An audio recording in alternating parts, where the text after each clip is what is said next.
40 days for today's video. Gagawa na naman tayo ulit ng content tungkol naman dito sa mga driver unit natin, capacitor, resistor. Okay? Kasi sa mga previous vlog natin tungkol dito, meron naman nagtanong, kasi di ba gumagamit tayo ng mga resistor. Ngayon, meron nagtanong or may nagsabi na, boss, bakit hindi mo subukan lagyan ng 100 ohms? Di ba? 100 ohms na resistor daw.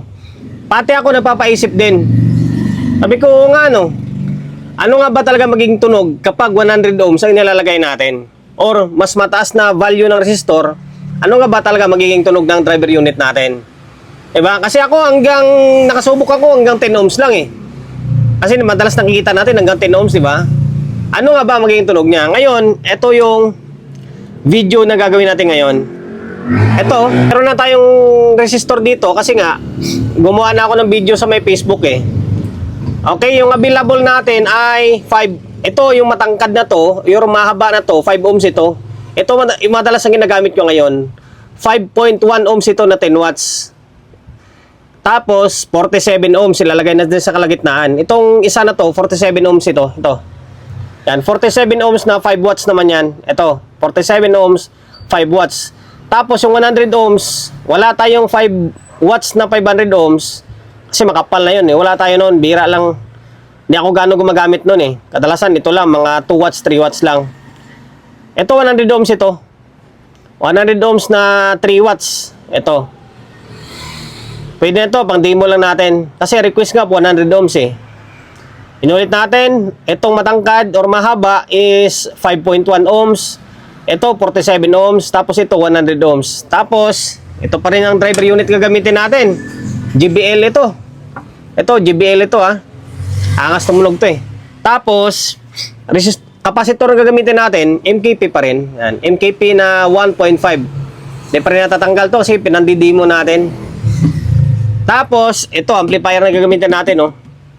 Yung Crown na CE500, kakatapos natin repair. Ngayon, ang wiring niyan, ito, backup, positive side, capacitor. Tapos sa negative side, magsisiris lang tayo. Sa may negative side niya, dito natin siya itutusok-tusok. Para mapakinggan natin yung tunog nila or may kukumpir natin yung tunog nila. Okay? Hinang natin muna. Kabit ko lang muna dito.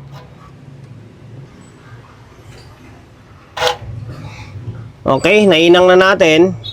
Ayusin natin. Okay, para mas makita nyo. O, ganito.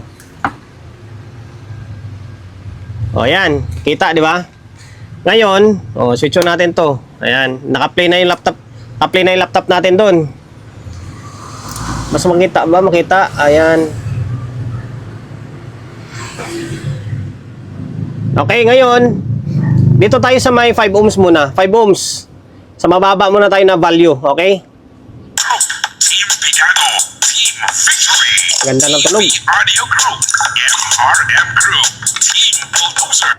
Hanip talaga tumunog tong MKP na to. Eh, JBL kasi gamit natin eh. 5 ohms na 10 watts ito. Is Team Unity.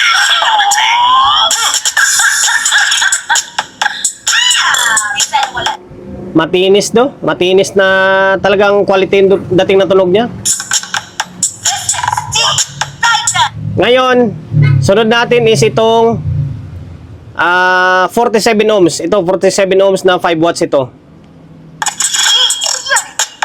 Makapal na. Makapal na mahina na konti. Makapal na mahina.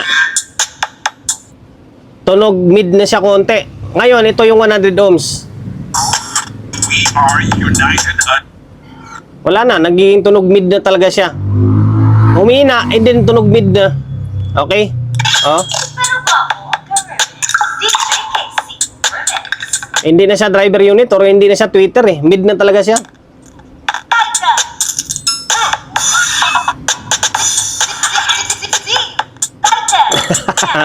Okay? Alam mo yung trompa, ganun yung tunog ng trompa eh. Kasi yung trompa, yung coil nun is 16 ohms. Ngayon, base sa obserbasyon natin, no, sa obserbasyon ko, habang tumataas ka ng value, sabi natin, from 10 ohms, 16 ohms, pataas, habang tumataas yung value ng resistor, humihina siya, hindi kumakapal yung tunog. kumakapal yung tunog, nagiging tunog mid siya habang humihina. Okay? Kapag bumababa na may resistor mo, siyempre, bumabalik siya sa dati niyang tunog. Okay? Yung resistance kasi, bumabalik. Okay? Balik natin dito. Bulldozer. Ang ganda ng tunog. 5.1. Team Mighty. Team 2Ls. This is Team Unity. Unity. Tapos ito, 47 ohms. Yung 47 ohms, may konting maliit pa siya ng konti eh.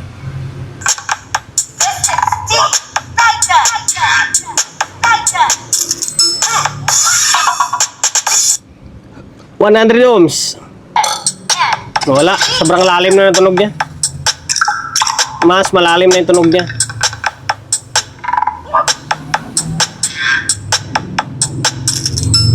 Wala na, sobrang hina. Tapos ang lalim ng tunog, akala mo mid na talaga siya. Okay, oh. Ito yung 5.1 talaga ang mas maganda. The best yung 5.1 or 5 ohms na lang. Sabihin natin 5 ohms na lang siya. Ito madalas yung ginagamit ko ngayon. Ito na. Yung mga stock ko ngayon, ito na 5 ohms na siya. Ano? Suabe. Suabe.